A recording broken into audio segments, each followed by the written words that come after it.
Hey everyone, welcome to my classes। आज हम discuss करेंगे कि एमफिल जो CIP का है उसके लिए कैसी तैयारी कर सकते हैं। देखिए, बहुत सारे जगह पर तो सिलेबस मिलता नहीं है, पर जहाँ पर भी मिलता है क्लियरली नहीं लिखते। तो हम क्या करेंगे कि हम NTA UGC नेट की सिलेबस को पकड़ेंगे।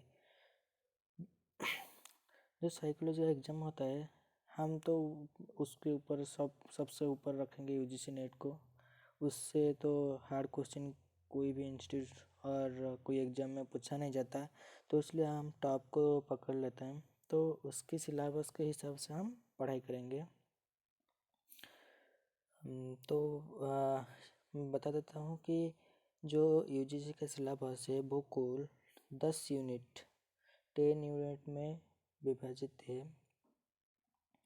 तो पहला यूनिट और लास्ट यूनिट जो है वो इमर्जेंस ऑफ साइकोलॉजी, जिसमें थोड़ा बुद्धिज़्म, सूफीज़्म, ईस्टर्न वेस्टर्न साइकोलॉजी के बारे में बता गया है।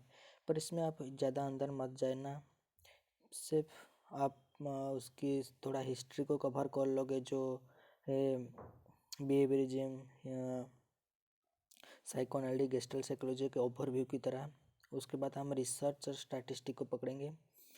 रिसर्च में हम बहुत बेसिक से जाएंगे, अंदर तक नहीं घुसेंगे, क्योंकि वो बेसिक ही पूछते हैं कि जैसे कि पैरामेट्रिक ये टेस्ट है, उसका अल्टरनेटिव नॉन पैरामेट्रिक क्या हो सकता है। बस यही इतना ही तो कैसे क्वेश्चन पूछ लेंगे और हमको नहीं आएगा, थोड़ा एग्जाम में कंफ्यूज हो जाएंगे।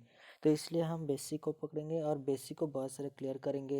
वेरिएबल कितने टाइप के होते हैं, वेरिएबल किसे कहा जाता है। उसके बाद हम कुछ मेथड, इंटरव्यू मेथड होता है, क्वालिटेटिव, इस तरह हम इसको कंप्लीट कर सकते हैं।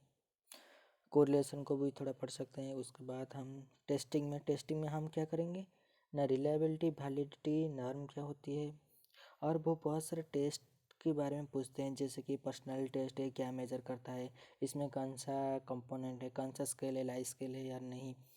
और बहुत सारे इंटेलिजेंस की टेस्ट भी पूछते हैं, क्योंकि हम जो कोर्स कर रहे हैं उसमें हमको टेस्ट ही करना है, लोगों को उनको मेज़र करना है कि कहाँ पर उनकी कौन सी रिजल्ट रहे, कहाँ उनकी एबिलिटी किस में ज़्यादा है, किस में नहीं है।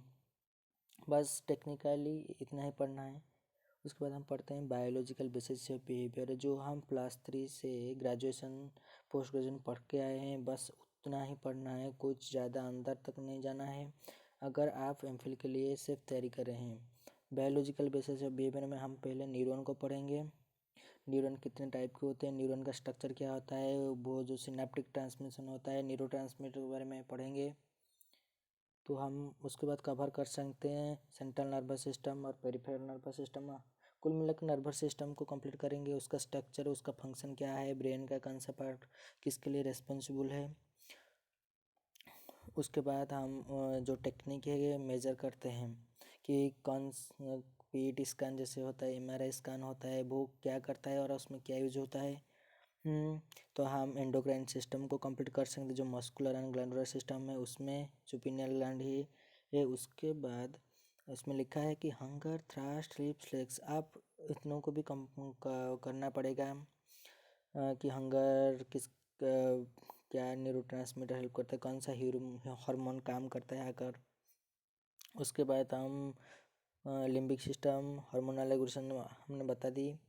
उसके बाद हम पढ़ेंगे जेनेटिक्स, जो जेनेटिक्स और बिहेवियर में हम सिर्फ क्रोमोजोमल अनोमालीज को ही कंप्लीट करेंगे। नेचर कंट्रोवर्सी का आप छोड़ सकते हो, इतना ज़्यादा घुसने की ज़रूरत नहीं है।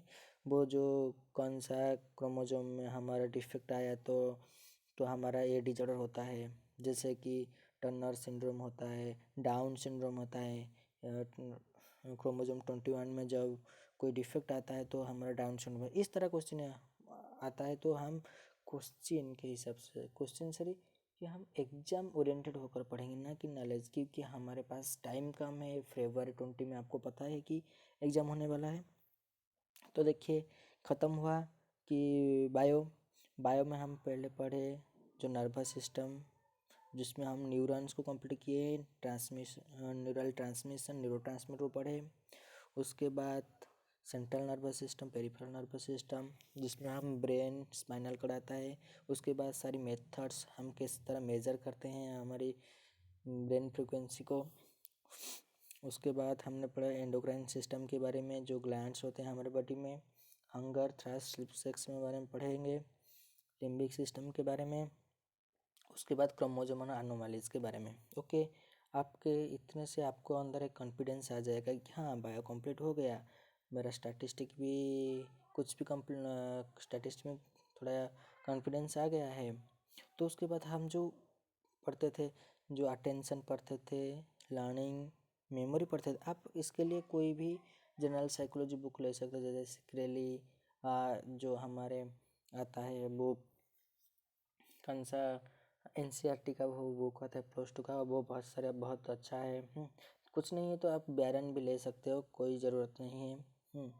तो परसेप्शन के बारे में पढ़ेंगे, परसेप्शन क्या होता है, उसमें गेस्टाल्ट की जो लॉज है, कौन सा लॉज क्या कहता है।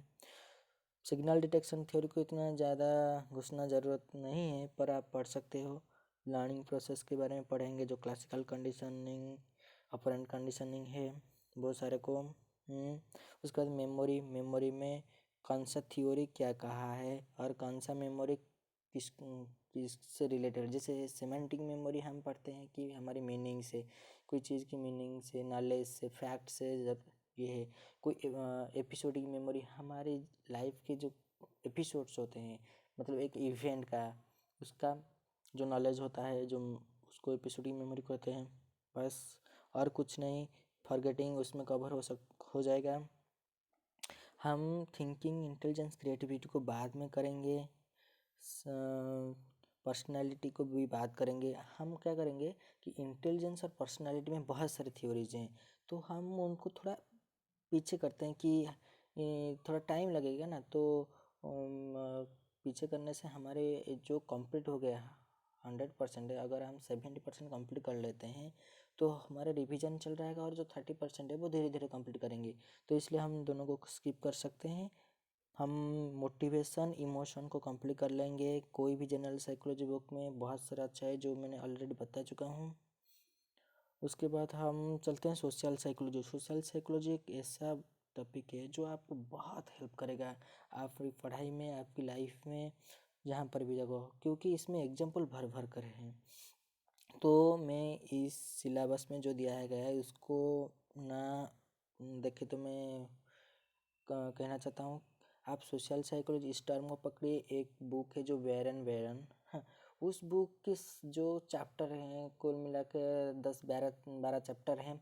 आप उन चैप्टर को अपने हिसाब से 3-4 दिन में कंप्लीट कर लेंगे अच्छे से, और हैंड रिटन नोट बनाइए, और ना हो सके तो अंडरलाइन करके, और जो उसकी मार्जिन में जो डेफिनेशन दिया जाए, एटलीस्ट उस डेफिनेशन को अपने दिमाग में रखिए तो आपका हो जाएगा। उसके बाद हम आते हैं ह्यूमन डेवलपमेंट में, जो मैं कहना चाहता हूँ कि आप इसमें पियाजे की थ्योरी कंप्लीट कीजिए,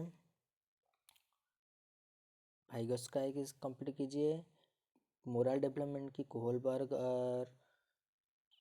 कोहलबर्ग एंड वो जो गिलिगन है उसको कंप्लीट कीजिए। और थेरेपी आप, अगर आप हम तो एमफिल के लिए कर रहे हैं, तो इसलिए हम अब नॉर्मल को थोड़ा ज़्यादा फोकस करेंगे। Thank you.